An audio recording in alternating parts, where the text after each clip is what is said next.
A paz do Senhor, meus irmãos, eu sou o pastor Hércules Carvalho Denob, diretor do CETADB, e nesta manhã dominical, dia 31 de maio, nós estamos aqui para mais uma live sobre as perguntas escatológicas.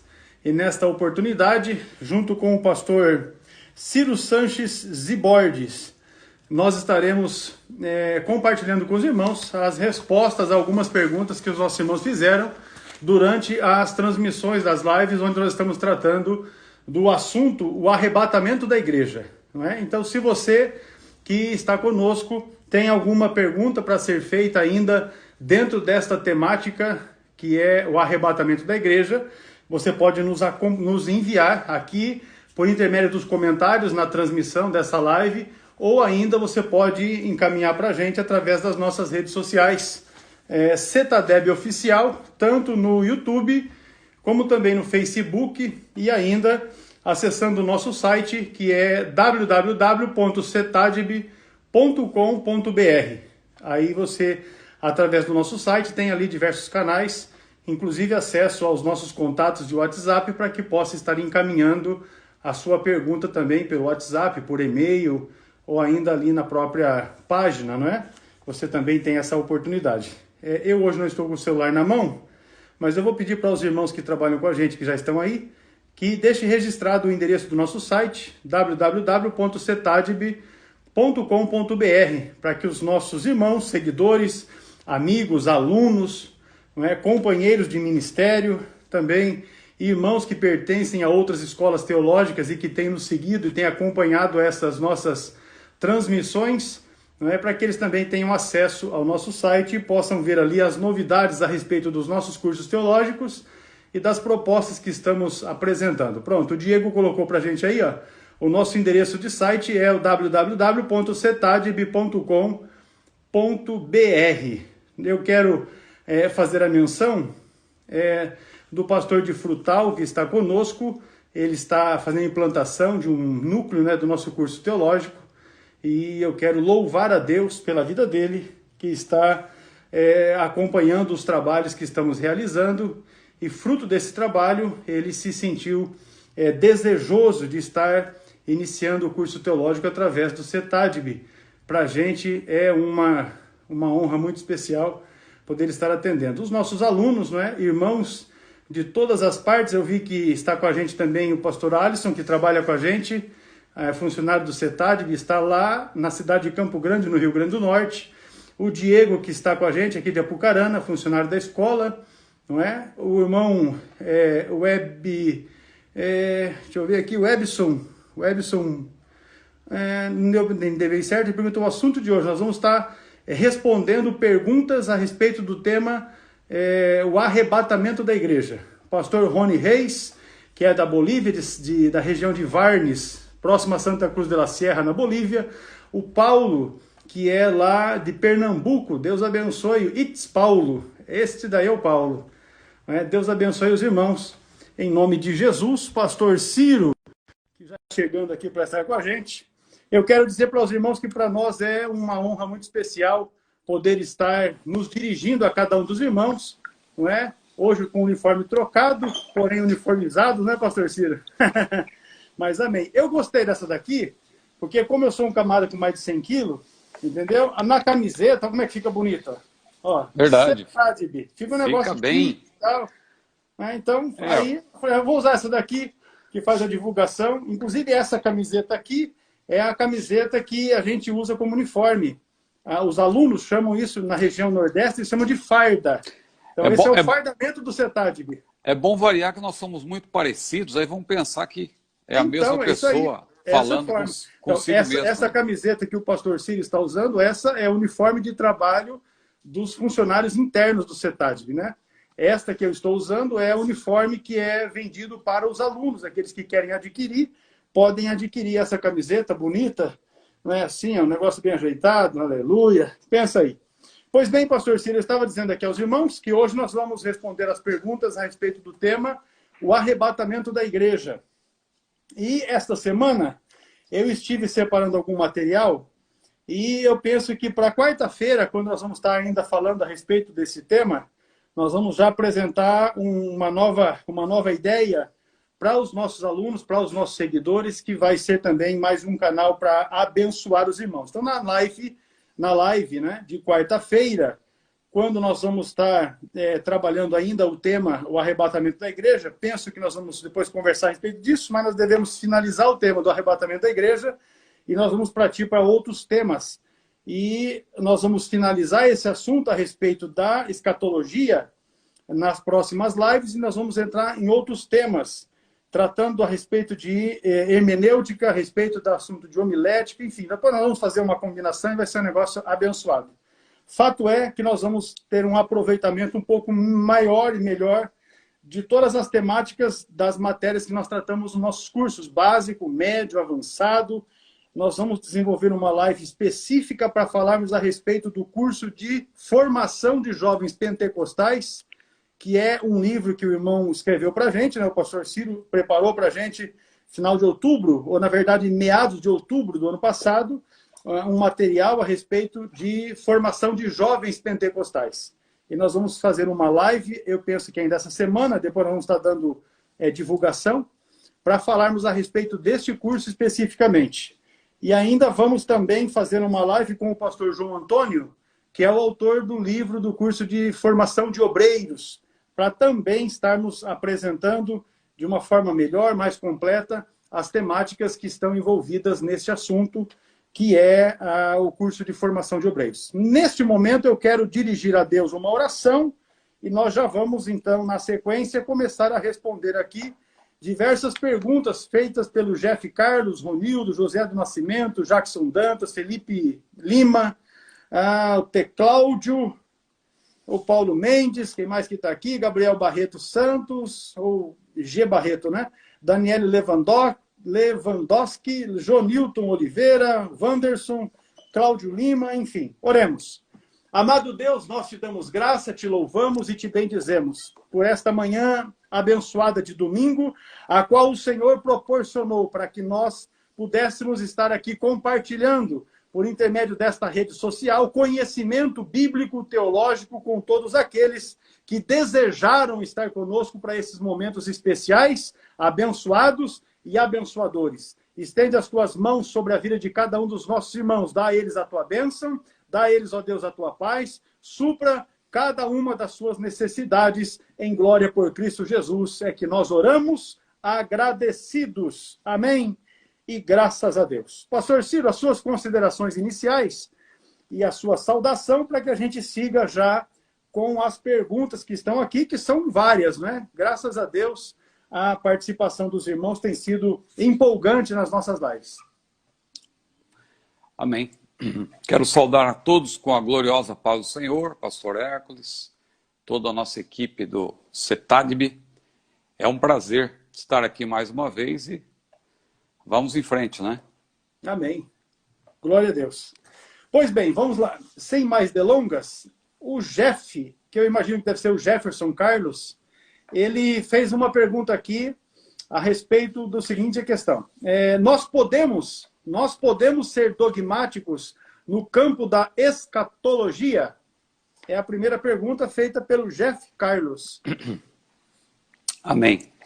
Boa pergunta. O irmão Jeff Carlos está sempre participando, né, das nossas lives, e a pergunta dele é bastante pertinente, né? Em primeiro lugar, é importante a gente saber o que significa ser dogmático. Ser dogmático, a priori, parece ser algo negativo, né? Porque a gente pensa numa pessoa que está defendendo um dogma e é uma pessoa inflexível, uma pessoa que não aceita diálogo. Não é o nosso caso, até porque a gente apresenta, inclusive, as várias correntes aqui. Veja que nós defendemos o dispensacionalismo clássico, não é? Mas nós apresentamos o amilenarismo, aliás, apresentamos o aliancismo, o neoaliancismo, o dispensacionalismo progressivo, justamente para procurar entender também essas escolas e, em certo sentido, dialogar com elas, mas nós também podemos dizer que somos dogmáticos no sentido de que nós cremos que a Bíblia é a palavra de Deus.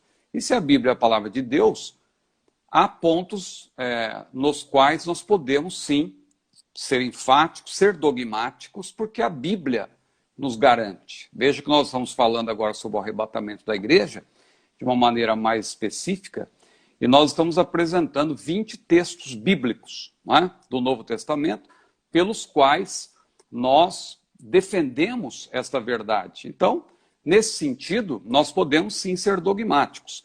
Nós não podemos ser dogmáticos no que tange aquilo que não está muito claro na Bíblia, que cabe a especulação a respeito, não dá para você afirmar com certeza. Então, ser dogmático quanto a isso seria um erro. Agora, ser dogmático, ser incisivo, defender com certeza, com convicção, não é? De maneira objetiva, aquilo que está na Bíblia, nesse sentido nós somos sim dogmáticos. Agora, não podemos confundir também a dogmática, eu vejo muita gente confundindo, a dogmática com a teologia sistemática, né? A teologia dogmática, que é defendida principalmente pela Igreja Católica, tal, é aquela teologia que está baseada não somente na Bíblia, está baseada nos dogmas papais e etc. Quando se fala da teologia sistemática, claro que a teologia sistemática nada mais é, pelo menos em tese, não é? Nada mais é do que a própria doutrina bíblica apresentada de uma maneira didática, para que todos possam entender. Esta é a função, em tese, da teologia sistemática. Agora, se alguém usa a teologia sistemática indevidamente tal, e transformando-a numa dogmática semelhante à da Igreja Católica, aí é outro assunto. Agora, respondendo objetivamente a pergunta do nosso querido irmão Jeff Carlos, nós podemos ser dogmáticos no campo da escatologia? Podemos, desde que a Bíblia, não é, seja a nossa fonte primacial de autoridade, e nós tenhamos, que a Bíblia tem autoridade, né? E nós tenhamos 100% de certeza que a Bíblia está do nosso lado. Então nós, como assembleianos, defendemos nossa posição, somos dogmáticos naquilo que a Bíblia diz, e temos certeza que a Bíblia diz.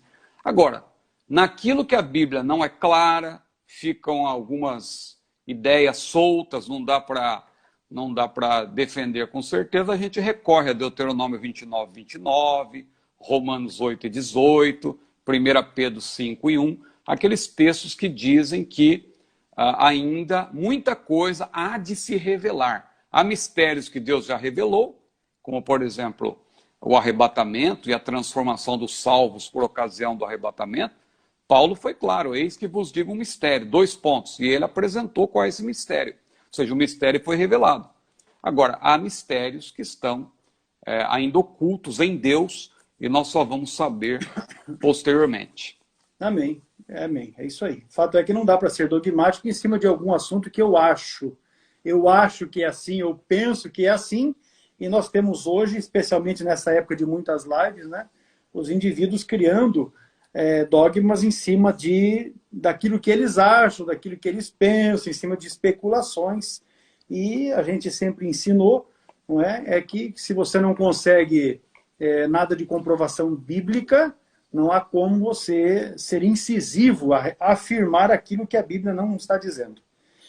Pois bem, o Ronildo Silva também pede, pastor Ciro, a sua opinião sobre o amilenismo. É importante fazer essa recapitulação. O irmão explicou aí que nós estamos caminhando para a conclusão dessas lives específicas sobre escatologia, mas quem está acompanhando sabe que no início nós já fizemos uma definição geral, está tudo lá no YouTube, as primeiras lives, você pode recorrer àquelas lives para ter uma explicação mais definida.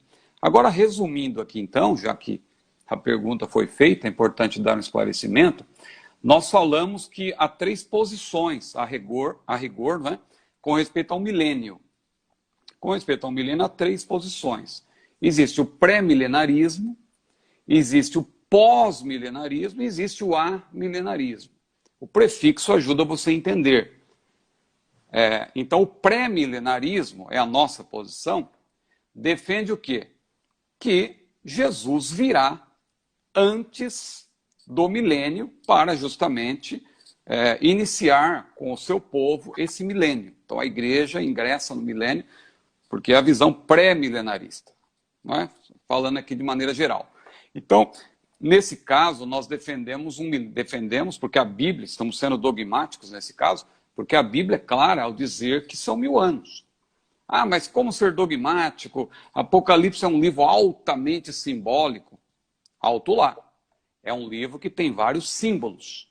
Mas quando você vê ali a descrição do milênio, você vê Jesus voltando. É uma vinda real. Não é simbólico aquilo. Há descrições simbólicas, mas Jesus está vindo, de fato. Apocalipse 19 mostra Jesus voltando, literalmente. É a vinda de Jesus. Então, se você for alegorizar o milênio, você vai alegorizar também a vinda de Jesus. Jesus não virá de maneira literal, não é? Então, tome cuidado com isso. Porque os mesmos que dizem que o milênio é simbólico, é um período que é um número que determina, que fala de um período indeterminado. Os mesmos que dizem isso dizem que naquele dia é literal. Né? Jesus vai realizar tudo naquele dia. Ou seja, naquele dia que Paulo mencionou não é um período com vários desdobramentos. Não, vai acontecer tudo de uma vez. Quando Jesus vier, ele julga todo mundo ao mesmo tempo, não vai ter vários julgamentos. Então veja que isso aí é relativo, né? Tem que ter cuidado. E a Bíblia, a gente tem que ficar com o que a Bíblia, de fato, nos dá certeza. Então são 3 posições a rigor. Falando do amilenarismo, especificamente, pode ser chamado de amilenismo ou amilenarismo. Né? O amilenarismo diz que o diabo já está preso, né? Ele foi preso simbolicamente quando Jesus morreu, porque o milenarismo interpreta todas as profecias quanto ao futuro como se elas, praticamente todas, já estivessem cumpridas. Elas já se cumpriram. Daí eles serem chamados de preterista. Pretérito tem a ver com passado. Então eles são preteristas porque eles interpretam tudo como se já tivesse passado. Né? Veja, por exemplo, a interpretação que eles dão à 70ª semana de Daniel, é bem curiosa. Nós explicamos aqui, por exemplo, sobre a 70ª semana de Daniel, mostrando que é a última semana que resta, porque Deus determinou 70 semanas sobre Israel, né? Sobre o teu povo e a tua cidade, diz lá Daniel capítulo 9, versículo 24, e resta a última semana, que vai se cumprir no futuro, porque Deus abriu um parêntese, que também está muito claro, é o parêntese que é o tempo dos gentios, no qual nós estamos.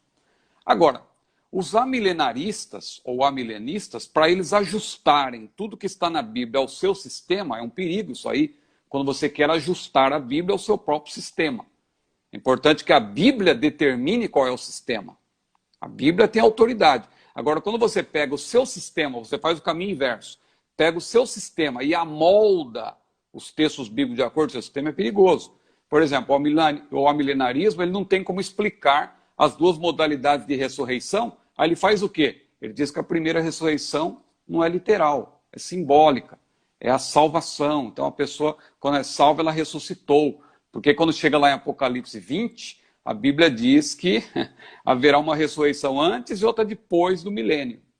Como eles interpretam o milênio não como literal, mas como o período que começou lá quando Jesus morreu e vai perdurar por toda a eternidade, porque essa é a diferença principal entre o amilenarismo e o pós-milenarismo. Né? O pós-milenarismo diz que o milênio começa quando Jesus morre e termina quando Jesus volta. É o pós-milenarismo. O amilenarismo diz que começa quando Jesus morre e continua, não tem fim. Então, o milênio ele já começou e ele continua. É o reino eterno de Jesus, espiritual, não é físico, né? Como defendem os amilenaristas. Então eu falava da 70ª semana, que eles dizem, por exemplo, que ali a Bíblia diz que são 7 anos.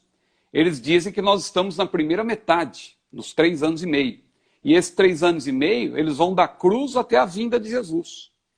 Né? Porque, na verdade, os últimos 3 anos e meio, segundo eles, na verdade, é o período final, ali que vai ser bem curto, porque para salvar os últimos eleitos que estiverem na terra. Então é uma interpretação bem curiosa. Eles dizem que o cavaleiro de Apocalipse 6, o primeiro selo, é o evangelho, que sai para vencer. Né? E o pastor Antônio Gilberto era muito claro ao dizer que Jesus não anda com más companhias, né? Porque ali você tem o cavalo preto, tem o cavalo amarelo, tem o cavalo vermelho, né? Cavaleiros que representam guerra, fome, morte. Jesus vai estar acompanhado com eles? Não. Aquele cavaleiro, sem dúvida, é uma representação do anticristo. Muito bem, então eu creio que só estou lançando luz aí, mas se você quiser saber mesmo, melhor, o que é o milenarismo, eu creio que naquelas primeiras lives nós ali falamos. Dar a dica agora aqui, justamente essa dica, porque tanto esse tema do milenarismo, quanto os outros temas que nós estamos abordando, as lives que estão para serem acessadas no nosso canal no YouTube, @CETADEB-oficial, tem toda ali os comentários já a respeito desses assuntos. Ainda, se não for suficiente, o pastor Ciro Zibord tem o livro Erros Escatológicos que os pregadores devem evitar, editado pela CPAD, que você também pode adquirir.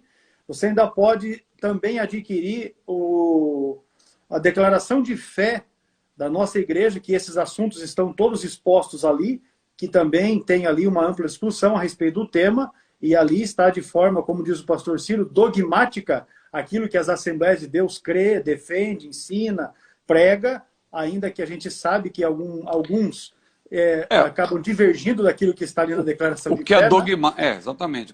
O que nós consideramos dogmático é aquilo que está na nossa declaração de fé. Com certeza.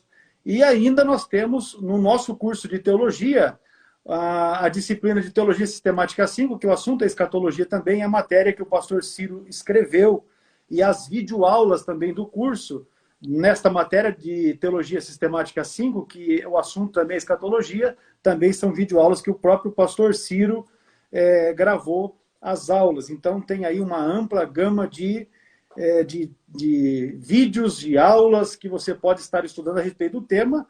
Não obstante a isso, o pastor Ciro também fez uma live onde ele apresentou uma série de livros que você pode estar adquirindo, que vai te dar uma profundidade maior a respeito de cada um desses temas. Então, essa é a questão. Pastor Ciro, o Josué do Nascimento, ele fez uma pergunta aqui que, na verdade, é uma dúvida de muitos dos nossos alunos, dos nossos irmãos também, né? Crentes em Cristo. Poderemos rever quem morreu convertido? Sem dúvida. Sem dúvida. Não há nenhuma dúvida quanto a isso, né? A Bíblia tem várias referências, nós poderíamos aqui ler e explicar, mas aí tomaria muito tempo. Mas eu vou citar alguns textos aqui para você estudar, né? Que é importante também você estudar e você entender isso. Então veja, por exemplo, João 20, versículo 16, para você ler e estudar. O que acontece? Maria Madalena reconhece Jesus pelo timbre da sua voz. É interessante isso, que Jesus, ele ressuscitou e tal, e ali conversando com Maria, ela nitidamente reconhece Jesus ao ouvir a sua voz. Eu não ia ler, porque eu vou citar vários. Disse-lhe Jesus, é texto rápido, disse-lhe Jesus, Maria, ela voltando-se, disse-lhe, Rabone, que quer dizer mestre. Exatamente. Então, ela reconhece o seu Senhor após a sua morte e ressurreição, né? Então, aí é um exemplo de que haverá reconhecimento, mas é um primeiro texto. Um segundo texto, Lucas 10 e 20, diz que os nossos nomes estão no céu. Ora, para que serve o nome? A não ser para distinguir pessoas, indivíduos, né? Então, quem tem nome, por exemplo, eu sou Ciro Zibord, o irmão, pastor Hércules Carvalho de Nobre. Então, os nomes distinguem as pessoas. Então, se nós vamos ter nomes nos céus, é porque nós seremos indivíduos. Não é? Indivíduos que serão, claro que nós vamos receber um novo nome, mas vamos ser reconhecidos, né, por esse novo nome. Mateus, então, esse que eu citei é Lucas 10 e 20, e outros, né, correlatos. Mateus 22 e 30, Jesus disse que nós seremos como anjos. Não é que nós seremos anjos, seremos como anjos. E os anjos se conhecem muito bem, né? Você tem dúvida de que os anjos se conhecem? Os anjos conhecem até a gente. Se Deus fala, vai lá, visita, fala com o meu servo Hércules, fala com o meu servo Ciro. Os anjos, eles se conhecem muito bem. Veja, no céu, nós vamos ter menos conhecimento, vamos ter mais conhecimento. Aqui a gente é limitado, lá a gente vai ter mais conhecimento. Então, se aqui a gente se conhece, imagina no céu, né? Mateus 8 e 11. ali a Bíblia menciona Abraão, Isaac e Jacó. Olha aí, mesmo depois de mortos, fisicamente, estão na glória, estão com Deus, Jesus fez menção ali de Isaac e Jacó, que nós nos assentaremos com eles. Então nós vamos reconhecer Abraão, Isaac e Jacó.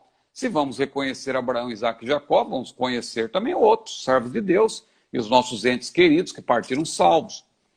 Mateus 8:11. 1 Tessalonicenses 2:19.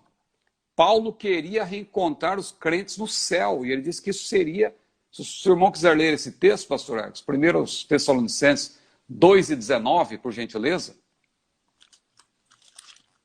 Agora, é só achar. Porque qual é a nossa esperança, ou gozo, ou coroa de glória? Porventura não sois vós também, porventura não o sois vós também diante do nosso Senhor Jesus Cristo na sua vinda? Então veja aí, Paulo está dizendo que, em outras palavras, que ele vai reconhecer esses irmãos na vinda de Jesus, mesmo transformados. 1 Coríntios 13, versículo 12, mostra aquilo que eu já falei, que a nossa capacidade de reconhecer e de compreender não será menor, será maior. Não é? Será maior, porque agora conhecemos em parte, diz a Bíblia. Depois nós vamos conhecer, de fato, de uma maneira mais, aí sem nenhuma limitação. Lembra quando eu falei, numa das lives, sobre aquela passagem de Atos 1, 6-11, em que os discípulos estão olhando Jesus subir e vê uma nuvem e faz uma separação entre eles que estavam na terra e o outro lado, porque Jesus passou para o lado de lá. Então aqui na terra nós estamos limitados. Quando estivermos lá de lá, claro, já vamos ter uma compreensão maior de todas as coisas, e é evidente que nós vamos nos reconhecer. Uma amostra disso está lá naquele episódio da transfiguração. Veja que interessante. Mateus que alguém poderá 17. dizer, Mateus 17, alguém poderá dizer, como que eu vou reconhecer o Abraão? Como que eu vou reconhecer Isaac? Eu nem sei como eles são, não conheço as características dele. Aí você está pensando como nós pensamos hoje, de maneira limitada. Ali em Mateus 17, Pedro, pelo poder de Deus, porque em nenhum momento Jesus tinha dito que ia se encontrar com Elias e Moisés, mas Pedro, pelo poder de Deus, a glória de Deus que envolveu aquele lugar, o próprio Pedro reconheceu que alguém que tinha vivido há 1000 anos, 900 anos passados, não é? Que é o caso, o caso de Elias, que não morreu, mas ele se apresentou ali e Pedro sabia que era Elias. Por que Pedro sabia que era Elias?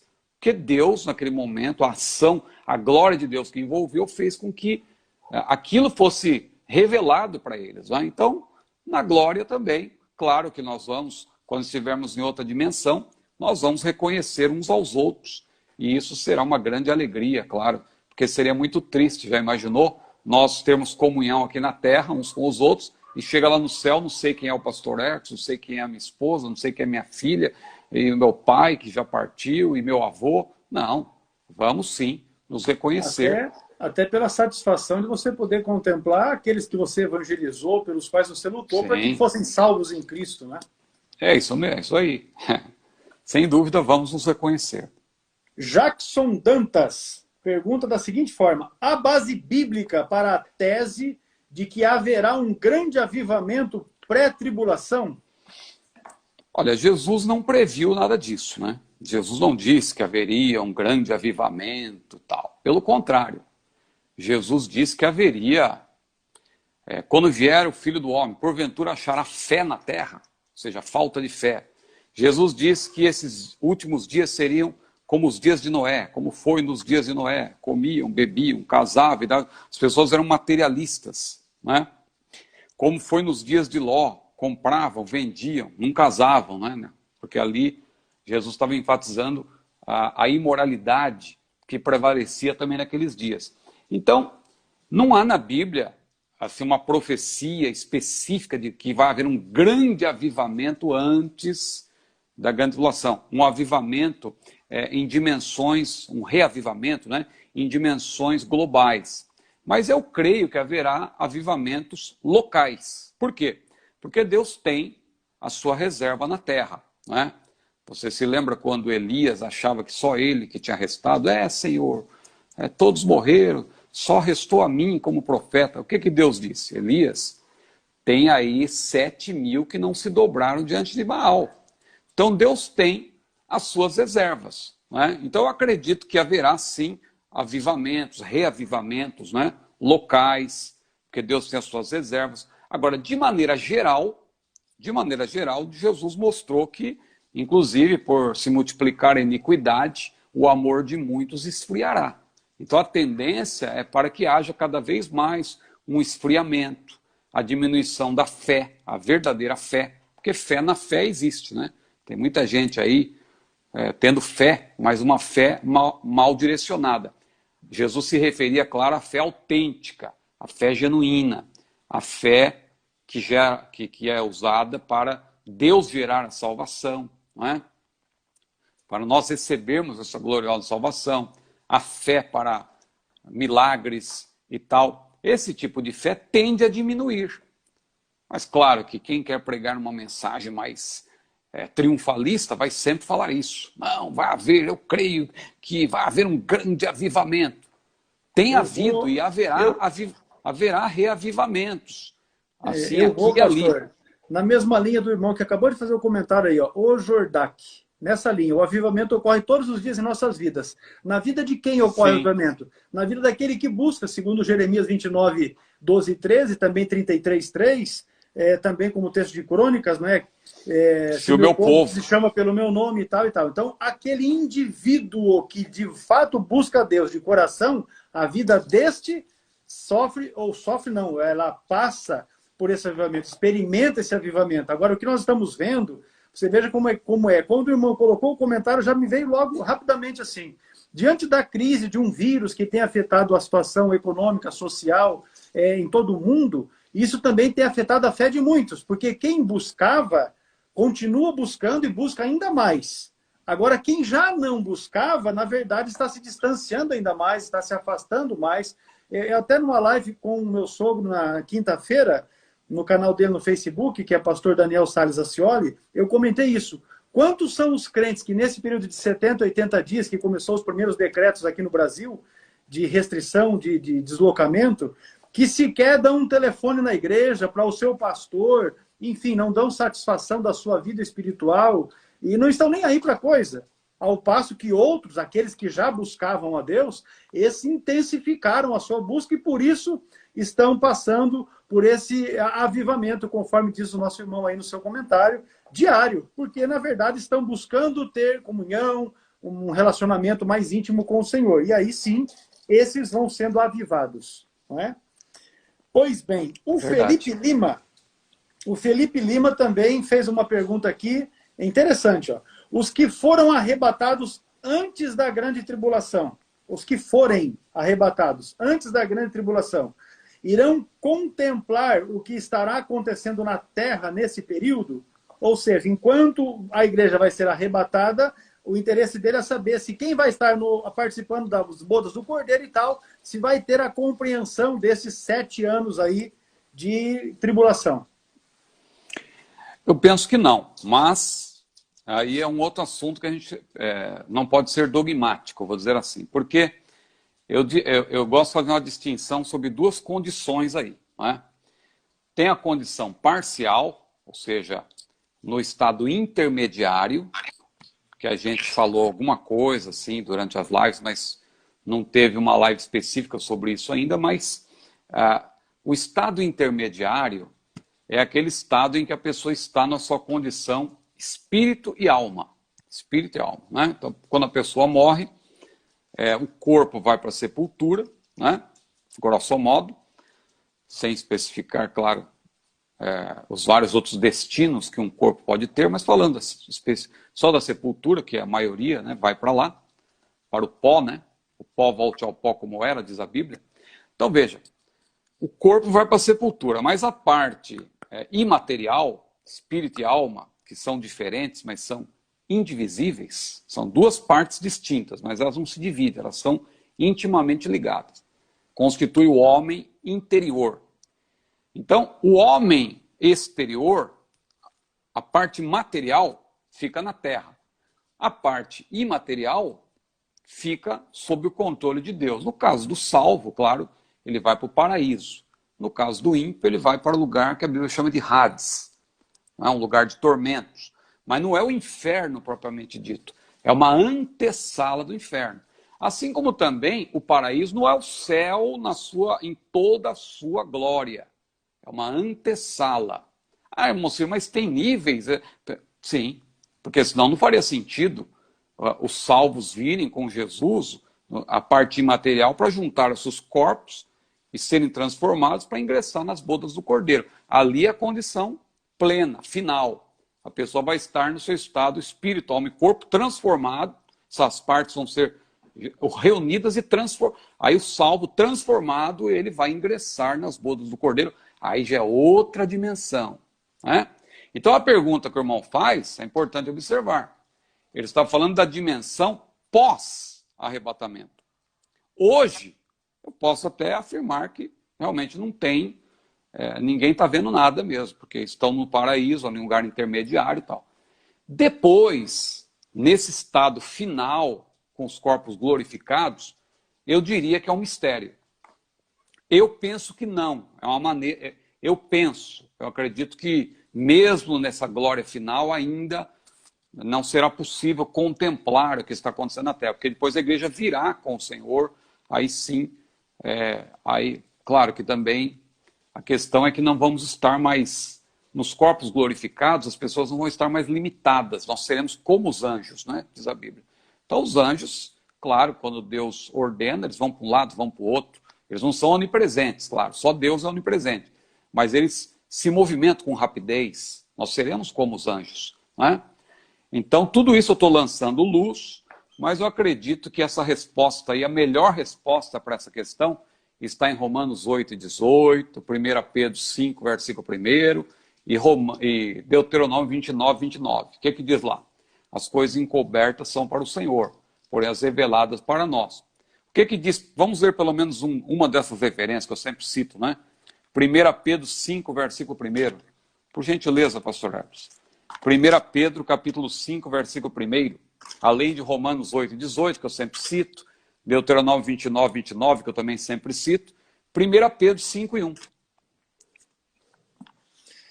Aos presbíteros que estão entre vós admoesto eu. Não é essa, não. É sim. É essa? Pode ler.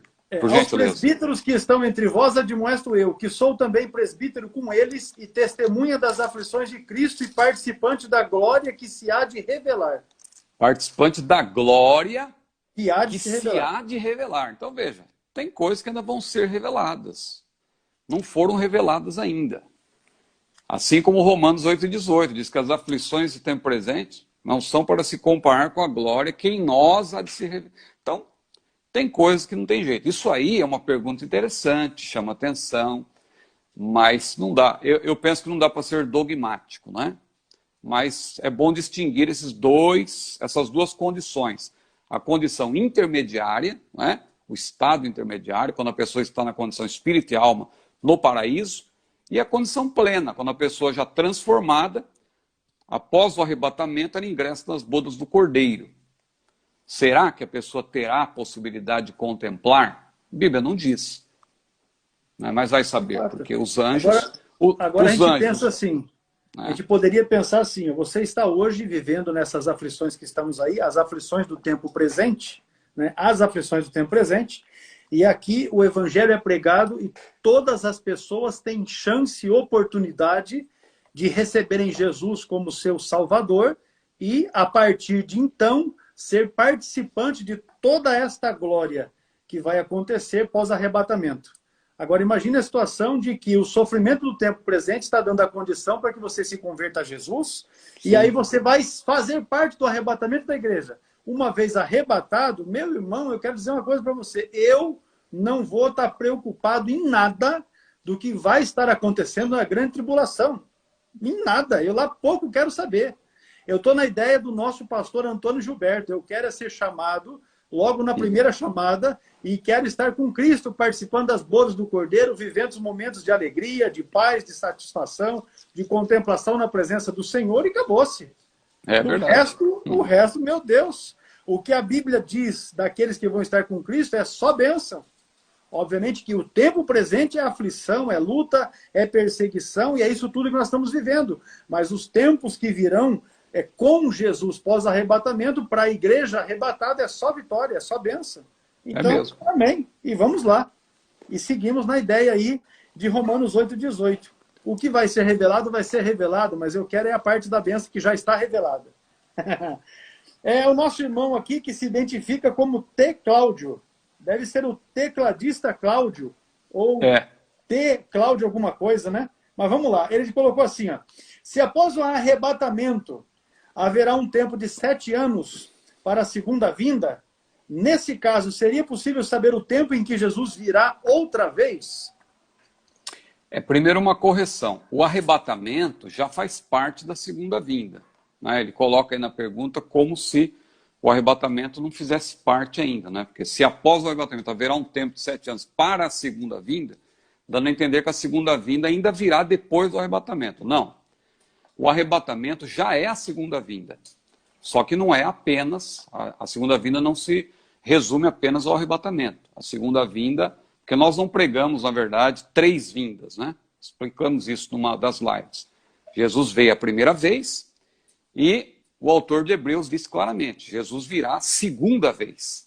Só que essa segunda vinda, ela claramente na Bíblia, ela é apresentada com vários eventos, né? Não é apenas um evento. Deixa eu socorrer, porque a impressão que fica é que alguns irmãos, alguns leitores, eles não aperceberam que quando a gente fala da primeira vinda, a gente se refere daquela desde o nascimento dele, né, todo o processo que está descrito nos evangelhos até a sua morte e ressurreição. Ali é a primeira vinda. Sim. Talvez os irmãos não já perceberam disso.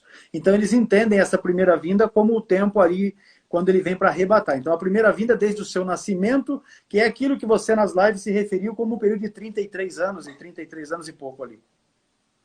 Sim, exatamente. Então, é o que nós falamos. Não são 3 vindas, né? Porque 2 etapas não quer dizer que são 2 vindas, é uma vinda só. Então a primeira vinda, e agora nós esperamos a segunda vinda. A primeira vinda foi quando Jesus veio, há mais de 2000 anos, como o pastor Arcos acabou de mencionar. E aí a segunda vinda, ela não terá, ela na verdade terá, né, vários desdobramentos a partir do arrebatamento. O arrebatamento é um evento desencadeador. Jesus não vai pisar aqui na terra ainda, mas para todos os efeitos, a sua vinda, o início dela é marcado ali, a sua volta, né? A segunda vinda, ela começa com o arrebatamento da igreja.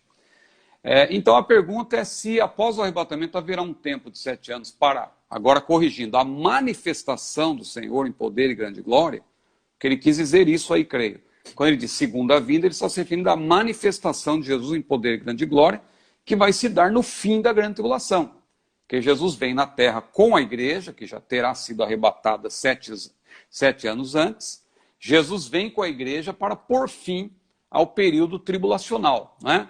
Então ele diz, se após o arrebatamento haverá um tempo de 7 anos para essa manifestação, nesse caso seria possível saber o tempo em que Jesus virá outra vez?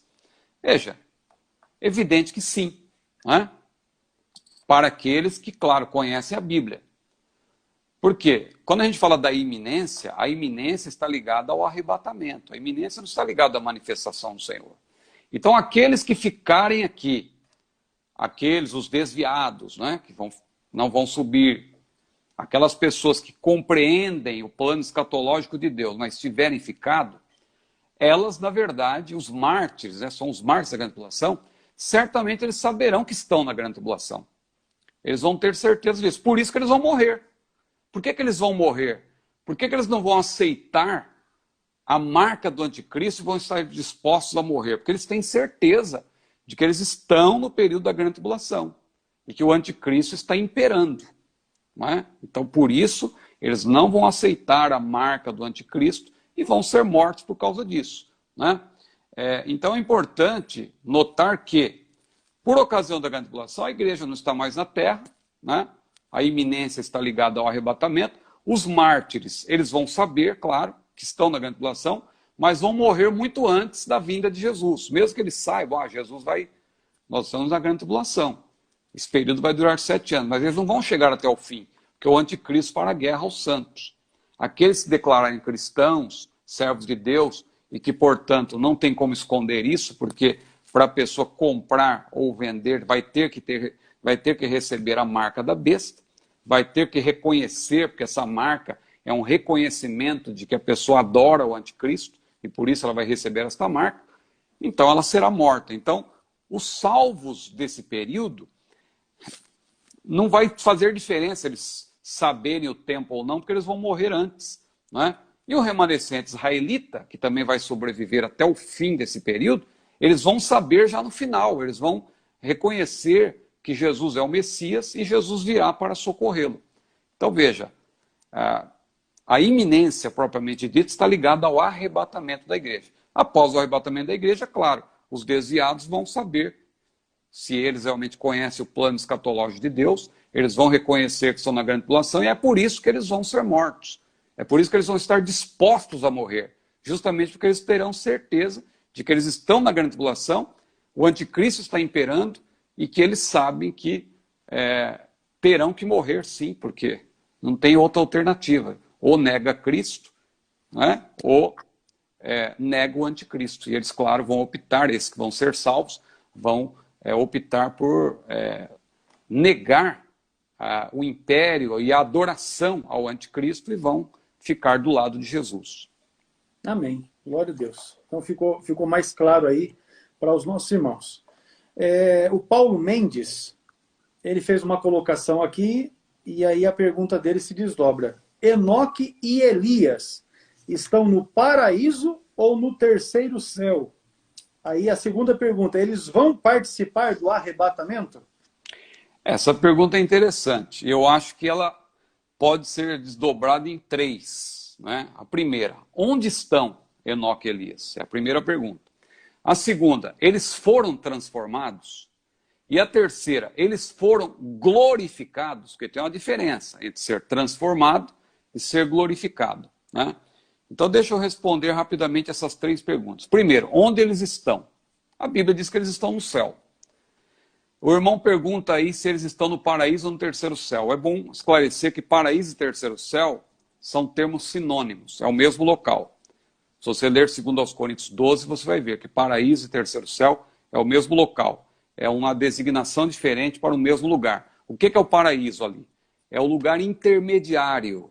Lugar intermediário.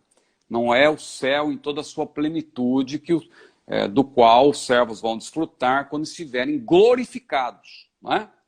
Então, onde estão Enoque e Elias? Essa é uma primeira pergunta que eu não me arrisco a dizer. Onde eles estão especificamente? Eu só digo o que a Bíblia diz, eles estão no céu. Né? Se eles estão no paraíso, que é o lugar intermediário, onde, na verdade, a pessoa está na condição espírito e alma, não dá para ser dogmático, porque a rigor eles não estão na condição espírito e alma. Eles estão com seus corpos, porque eles não morreram. Então, se eles não morreram, eles estão no céu. Aí vem a outra pergunta, eles foram transformados? Eu posso dizer que sim. Por que eu posso dizer que sim? Porque carne e sangue não herda o reino de Deus, não entra na glória. Porque se eles não tivessem sido transformados, veja bem, como que eles estariam vivos até agora, né? Já se passaram quantos anos aí? Que ser humano que vive tanto tempo, né? A duração da nossa vida, o próprio Salmo diz, né? Aquele que chega a 70 anos é enfado e cansado. Se Enoque e Elias estão vivos até hoje, e não há nenhuma informação de que eles tenham morrido, porque eles foram levados para Deus, então olha quantos anos que eles já estão vivos. É evidente que eles não estão nesse mesmo tabernáculo, eles foram transformados. O corpo deles foi transformado. Agora, aí tem um problema teológico. Qual que é o problema teológico? A Bíblia diz lá em 1 Coríntios 15 que Cristo é as primícias. Depois os que são de Cristo na sua vida. Ou seja, em outras palavras, Cristo está inaugurando, né, essa condição do corpo glorificado. E nós teremos um corpo semelhante ao dele. Então eu penso que possivelmente Enoque e Elias já foram transformados, porque eles não teriam como estar por tanto tempo vivos na glória, na presença de Deus, né, em algum lugar no céu, que o céu para nós ainda é um mistério. Eles não estão na mesma condição que estavam na terra, evidentemente. Mas se eles ainda não foram glorificados, poderá acontecer que, como o irmão perguntou aí, por ocasião do arrebatamento, eles venham com o Senhor e sejam glorificados juntamente com a igreja, porque a igreja, na verdade, é formada por todos os salvos de todas as épocas. Os crentes do Antigo Testamento, que também foram salvos pelo sangue de Jesus, por antecipação, né, porque não há salvação fora de Jesus, os crentes que foram salvos no Antigo Testamento, eles vão se manifestar também por ocasião do arrebatamento. Todos os mortos em Cristo vão ressuscitar, os vivos que estão em Cristo também vão ser transformados. Então, possivelmente, Enoque e Elias, que já estão numa condição diferente da nossa, porque senão eles não estariam vivos até agora, eles poderão, nessa ocasião, também ser glorificados juntamente com a igreja. Glorificados. Então, eu faço uma distinção aí entre ser transformado e ser glorificado. São duas coisas diferentes. Aí só lançando luz, porque é uma questão muito profunda também. E, a Bíblia não nos autoriza a ser dogmáticos também nessa questão, mas podemos lançar luz para ajudar a compreender. Amém. Glória a Deus. Seguimos lá então, 11h51, Barreto Santos, G. Barreto Santos. Ele fez a seguinte colocação e a sua pergunta. Tudo bem que há a iminência, mas sobre aquele versículo que diz, o evangelho do reino será pregado em todo o mundo, então virá o fim. Aí o que dizer a respeito desse tema, desse texto, se existe a iminência? Bom, em primeiro lugar, o evangelho de Jesus é um só. Né? Tem vários adjetivos. É chamado de evangelho do reino. Aliás, se você achar que o evangelho do reino é só para o futuro, leia Marcos 1:14. Você vai ver que Jesus, quando ele começou a pregar, diz lá que ele começou a pregar o evangelho do reino. Então o evangelho do reino já foi pregado por Jesus. Não é um evangelho só ligado ao futuro. Então o evangelho ele tem vários adjetivos. Evangelho do reino, evangelho eterno, evangelho. Mas Paulo foi muito claro que o evangelho é um só. Se nós mesmos, um anjo do céu, né, vos pregar outro evangelho, seja anátema. Então o evangelho é um só. Ele vai ser pregado, ele é pregado em vários momentos. Está sendo pregado hoje, na grande tribulação, será pregado. Mas é o mesmo evangelho. Não é um evangelho diferente do outro. Né? A maneira de pregar pode ser outra. A forma. Mas não confunda a forma com o conteúdo. Então a pergunta do irmão é, tudo bem que há iminência. Ele concorda, que bom que ele concorda que há iminência. Mas sobre aquele versículo, então o que diz aquele versículo? Aquele versículo diz que o evangelho continuará sendo pregado até o fim. Não está condicionando o arrebatamento da igreja à pregação do evangelho. Porque ali dentro do contexto, nós explicamos aqui durante várias semanas, né, que ali Jesus está falando mais precisamente do período tribulacional, né? Quando o evangelho ele continuar sendo pregado, ele vai até o fim. Ou seja, até que haja conhecimento. Veja que interessante, está até na próxima pergunta que virá aí, não sei se vai dar tempo de responder, que o irmão fala sobre o evangelho eterno. Ali, depois, quando o evangelho já tiver sido pregado pelos pregadores, as duas testemunhas, os 144.000, que todos eles vão ser mortos, claro, porque o anticristo fará guerra aos santos, no final, Deus ainda vai mandar um anjo. E aquele anjo diz que ele vai pregar. É a única vez que a Bíblia mostra anjo pregando, porque a rigor quem prega é a igreja. Só que ali é um caso excepcional, porque a igreja já terá sido arrebatada.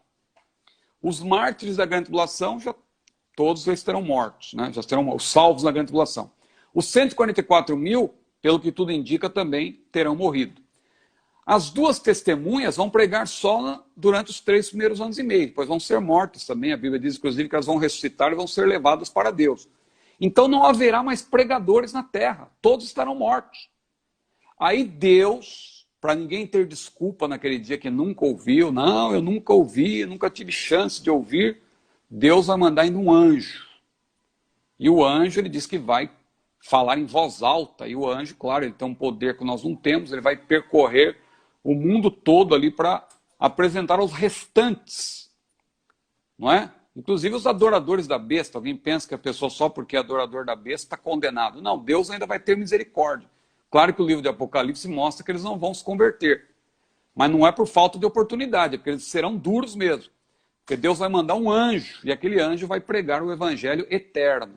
Então veja, seja o evangelho eterno. Já estou respondendo até a próxima pergunta, peço desculpas aí Não, ao mas já pastor Hermes. pode fechar a questão aí. Então, mas seja o evangelho do reino, seja o evangelho eterno, não importa o adjetivo, o evangelho é sempre o mesmo. O evangelho não muda. O que muda é a forma como é pregado. Nesse caso eu falei um anjo e tal. É o único caso em que Paulo falou que um anjo, Paulo falou que nem que um anjo venha, né? Mas aí nesse caso o próprio Deus vai mandar um anjo para pregar o evangelho eterno. Esse evangelho, claro, já tendo em vista a segunda, a parte final, digo, da segunda vinda de Jesus, não é? A manifestação de Jesus em poder e grande glória para estabelecer um milênio. Ele vem para pôr fim ao império do anticristo. Então aquele anjo ele vai avisar, olha, acabou o tempo, quem quiser se converter agora é a hora, senão não tem mais jeito, está vindo aí a manifestação do Senhor. Em outras palavras, claro, ali Apocalipse está resumido, né, o conteúdo desse evangelho, né?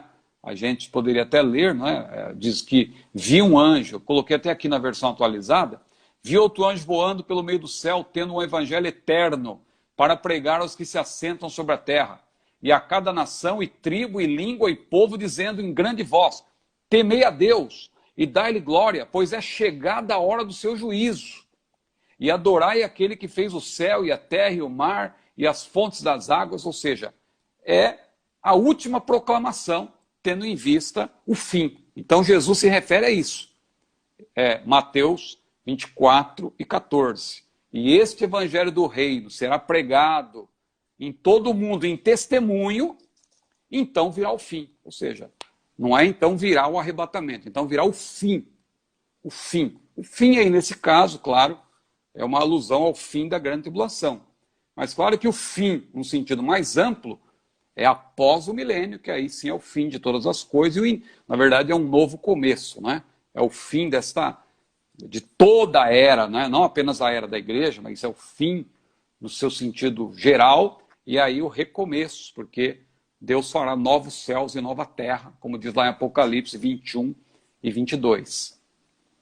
Glória a Deus. Pastor, acho que a gente podia encerrar ainda com essa questão aqui, ó. O Jonilton perguntou assim, o que vai acontecer com quem não aceitar a marca da besta? Ainda que você já deu uma introdução na pergunta anterior ali, mas acho que a gente podia fechar a live de hoje com essa questão aí. O que vai acontecer com quem não aceitar a marca da besta? Bom, então vamos aqui, ó. A verdade é que vai se lascar todinho, né? Para ter um poder de síntese aqui, só para dizer o que vai acontecer, a própria Bíblia diz, não é? Abra aí, por gentileza, Apocalipse 13. Qual que é a pergunta? Vai acontecer quem não aceitar a marca da besta. Muito bem. Apocalipse 13, 12 a 18. Não é? Fala do falso profeta que exerce o poder da primeira besta e tal, e obriga as pessoas a adorarem a primeira besta, faz grandes sinais, engana os que habitam na terra e tal. Foi-lhe concedido que desse... Tá. Versículo 16. E faz que a todos, pequenos e grandes, ricos e pobres, livres e servos, lhe seja posto um sinal na mão direita ou na testa, para que ninguém possa comprar ou vender, senão aquele que tiver o sinal, ou o nome da besta ou o número do seu nome, e tal. E outra parte diz que é antes aqui, né? Mas acho que o tempo já está acabando aí. Mas leia Apocalipse 13, meu querido irmão, que lá você vai ver que aquele que não aceitar a marca da besta será morto. Primeiro, aqui já diz uma parte, ele não poderá comprar nem vender. E com isso vai ter privações grandes, né? Isso, vai ter grandes privações. Então, vai acabar morrendo de fome, não vai ter o que comer. E se ele quiser, na verdade, se opor e dizer, não, eu sou um servo de Deus, será morto. Então, é isso que diz em Apocalipse 13 e depois em outros textos também. Tá certo. Correlato. Pastor, mas o tempo a hora vai já encerrar aqui. O tempo vai encerrar e nós voltamos para fazer aquela conclusão que sempre fazemos e dar alguma notícia aí para os nossos irmãos. Mas, desde já, que benção que foi a oportunidade que o Senhor nos concedeu de estarmos hoje aqui tratando desses temas. Nós já voltamos. Amém. Pois bem, nós concluímos ali algumas das perguntas que os irmãos nos enviaram hoje, não é? para que pudéssemos estar tirando essas dúvidas dos irmãos. E retornamos para podermos fazer um encerramento e já deixar a informação para os irmãos de que amanhã já estaremos publicando para que os irmãos possam acessar esta live, o conteúdo dela, no nosso canal do YouTube. E a nossa rede social no YouTube é Cetadeb Oficial. Você pode acessar Cetadeb Oficial, se inscrever, ativar as notificações para que você receba a informação tão logo seja publicada. E também ter acesso, não é, às outras lives que foram feitas nesta temática escatológica, as perguntas escatológicas, vários temas foram tratados. E por último, agora nós estamos tratando do tema do arrebatamento da igreja. Quarta-feira próxima, nós estaremos encerrando este tema a respeito do arrebatamento da igreja, e na outra quarta-feira nós vamos encerrar esse tema de escatologia e estaremos iniciando então uma nova temática relacionada às matérias que nós temos no nosso curso teológico. Mas ainda estaremos fazendo uma divulgação para os irmãos, assim que nós definirmos isso aí com o pastor Ciro, com o pastor João Antônio, nós vamos fazer esta semana uma live com o pastor Ciro para apresentarmos aos nossos irmãos, seguidores, pastores, amigos, enfim, obreiros, o módulo que nós temos do curso para a formação de jovens pentecostais. E também ainda nessa semana faremos uma live com o pastor João Antônio, que é o autor do módulo do curso de formação de obreiros, para que os nossos irmãos tenham um conhecimento mais amplo do conteúdo que está neste módulo do curso de formação de obreiros, e assim possamos compartilhar com os irmãos também a respeito deste tema dos nossos cursos aqui. E dizer aos irmãos da satisfação que temos de poder nos dirigir a cada um de vocês. Nós vamos orar nesta hora, agradecendo a Deus pela vida, pela saúde, pela sua presença em nós e também conosco, não é? Para que tudo possa ser feito nas nossas vidas e através das nossas vidas, conforme o plano, a vontade do Senhor. Em nome de Jesus, oremos. Amado Deus, nós te bendizemos e te damos graça pela manifestação da tua graça, do teu amor, da tua glória, da tua unção em nossas vidas, que nos ajuda a superarmos, ó Deus, os dias maus. Continua abençoando as nossas vidas, nossas famílias, dando-nos da tua graça, porque precisamos de ti, somos dependentes do Senhor, somos dependentes do teu amor, somos dependentes da tua misericórdia. Portanto, manifesta essas bênçãos nas nossas vidas, porque precisamos do Senhor e do teu socorro. Sê com as famílias de cada um dos nossos irmãos, alunos, obreiros, pastores, irmãos e irmãs que estão sendo os nossos alunos, que são os obreiros que estão à frente dos nossos núcleos teológicos em suas igrejas e que estão seguindo-nos e compartilhando por meio das nossas redes sociais. Sobre a vida de cada um deles envia a tua bênção, conforme a tua promessa feita por intermédio de Paulo na Epístola aos Filipenses, capítulo 4, versículo 19, supra cada uma das nossas necessidades em glória por Cristo Jesus. Envia a tua bênção, nós te pedimos, orando em nome de Jesus. Amém. E graças a Deus. Meus irmãos, Deus abençoe a cada um. A bênção apostólica, e nós encerramos as transmissões de hoje. A graça de nosso Senhor e Salvador Jesus Cristo, o amor de Deus, o nosso Pai, e as consolações do Espírito Santo de Deus, seja sobre todos, e todos digam amém.